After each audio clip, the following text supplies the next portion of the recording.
first thank His Excellency member of the also like to thank the ASEAN Central Economic Commission, Ministry of Construction, co-hosting IEC for organizing the event. A special thanks to Mr. Kao Nakong, the Deputy Minister of Industry and Trade, and Mr. Nguyen Kao Luke, the Vice Chairman of the Government Office. So the topic which I'm going to be talking about today is a new way forward for resilient, green, inclusive and smart cities. USGBC we finished 25 years back in 2018 and we started our journey with green buildings. And through our flagship brand called LEED, today across 167 countries, LEED has increased the green sustainability quotient of over 20 billion square feet of space. And this space includes commercial buildings, residential buildings, warehouses, data centers, garment manufacturing, schools, colleges, metro stations, seaports, airports. You can think of every space. And ASEAN within that has done pretty well. 500 million square feet in ASEAN works with LEED. And I need to thank each one of you for your personal leadership. LEED certified buildings have a record of proven performance. They save money, consume less energy and fewer resources, provide better indoor quality and improve occupant comfort. And these are some of the numbers you can see for yourself. Look at the highest scoring space and buildings. On energy, they're all saving minus 56, they're all saving 56% compared to non-certified buildings. They're all saving 43% in terms of emissions compared to a normal non-certified building. And they're also upping the human experience.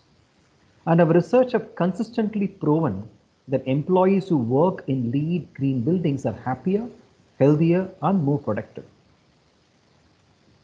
Today, the world is talking about Industry 4.0, digital transformation in every category, every space, and every industry.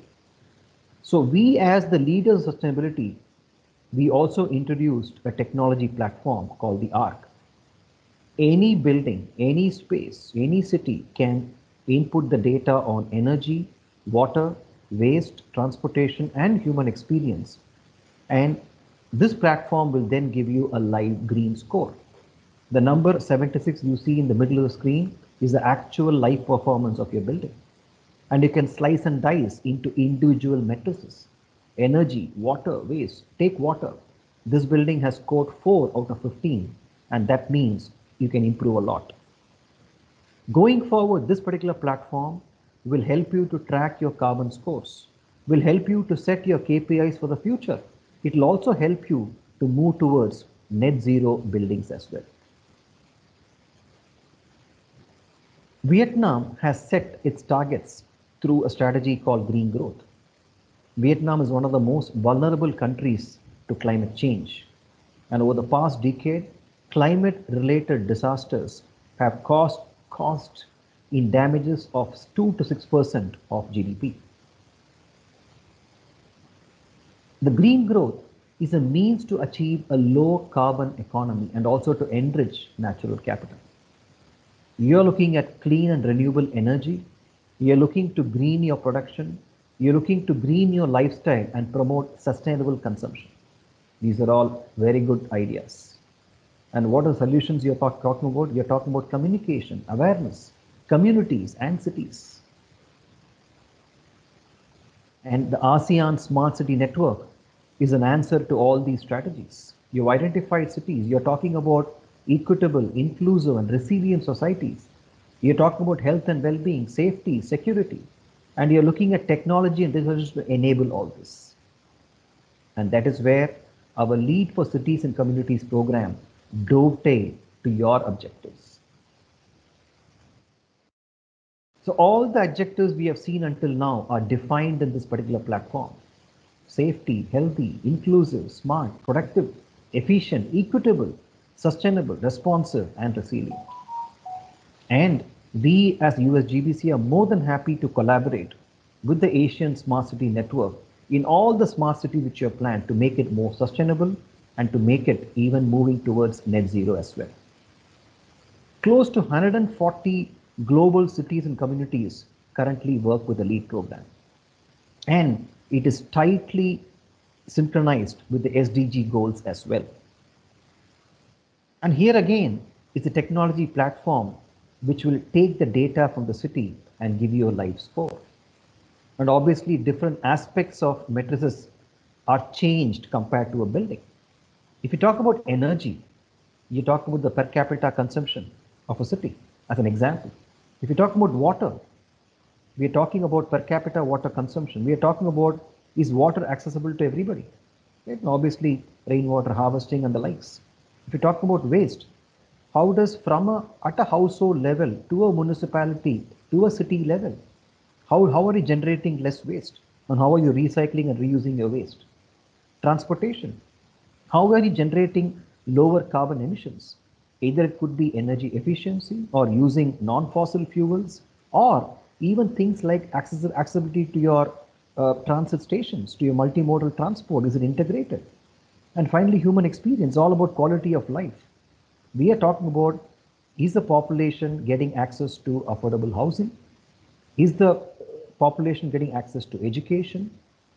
How is the Gini coefficient of income? So all this encompass and all of this reflects the original Green Go strategy we talked about from Vietnam as well. And obviously it's a very collaborative approach. At the design stage of a smart city are all the stakeholders involved: public health authorities, education, sanitation, are all of them involved. So even tomorrow, when another pandemic is going to hit us, is the city ready? Is the city resilient? These are some of the practices which have gone into LEAD as well. And obviously we are talking about locally relevant as well, because while world is homogeneous, but cities are heterogeneous, right? So we are making sure that we are able to connect back to the regional peculiarities and aspirations as well. And obviously, it's all about the triple bottom line. Let's take the example of the city of Orlando, which is a LEED Gold certified city. The total annual per capita GHG emissions from all sectors has been measured as 9.56 tons. And we've been able to show a focus on shifting from fossil fuel-based energy consumption to clean and renewable energy sources. And the energy, whatever they have done, is resulting in savings of $350,000 per year. And they have also been collaborative. They are working with Orlando Utility Commission to advance solar clean energy efforts. Let's take Washington, D.C., which is again a LEED Platinum certified city. The city has been able to reduce 31.2% of its GHG emission from 2006 to 2013. And they are on path to dramatically decarbonize the energy system by bringing 50% renewables, such as solar and wind energy. So our program applies to both new cities as well as existing cities, and anybody can participate. If it is a city, we will need the governing body of a city or a municipality to apply for it. If it is communities, we are talking about private developers. You may have a mixed use development, you may have a SEZ, you may have a campus. All of it are welcome to join this program. And we are talking about clear program goals. It's all about market transformation. It's about urban sustainability. It's about net zero carbon, energy, waste, water, livability, accessibility, standard of living, and quality of life. Again, reiterating whatever the ASEAN smart city goals are. And there are very clearly defined categories as well. So you have ecology, you have transportation, water efficiency, energy and greenhouse gas emissions, materials, quality of life, innovation, and then I talked about regional priorities. And these are in detail. I don't want to go too much into detail, but it's very clear. Every credit is clearly defined. There are very clear benchmarks for everything. And ultimately, I think we are moving towards a system whereby cities have the capability of providing something for everybody, only because and only when they're created by everybody.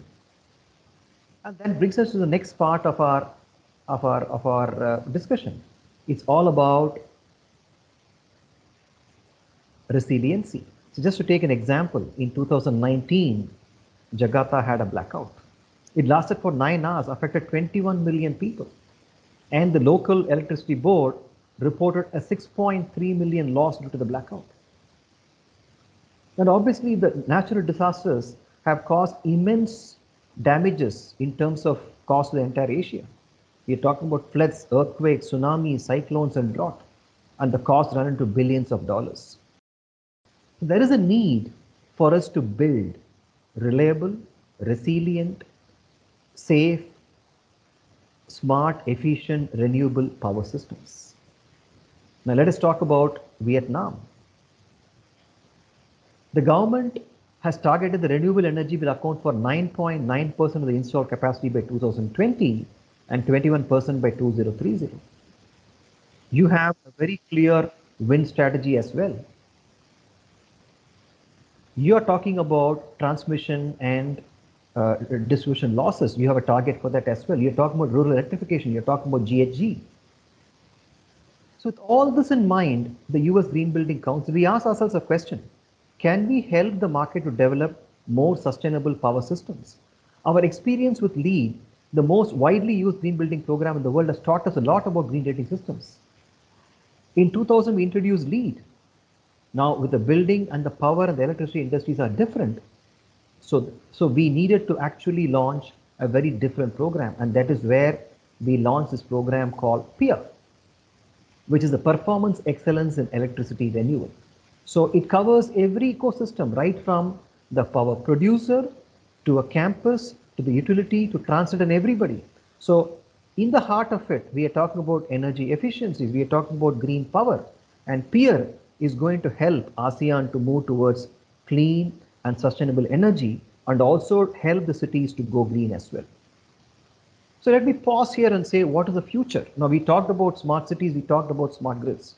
We need to move towards net zero and net positive. In response to it, USGBC has launched two programs called LEED Zero and LEED Positive. This can be adopted by buildings as well as cities. And you can adopt it through zero carbon, zero energy, zero water, or zero waste. And all this brings to capacity building. We talked so many things about cities. Now, the important thing in ASEAN, what I feel, is into education and awareness, as the green growth strategy of Vietnam talks about. So we have distilled our 25 years of wisdom into online education.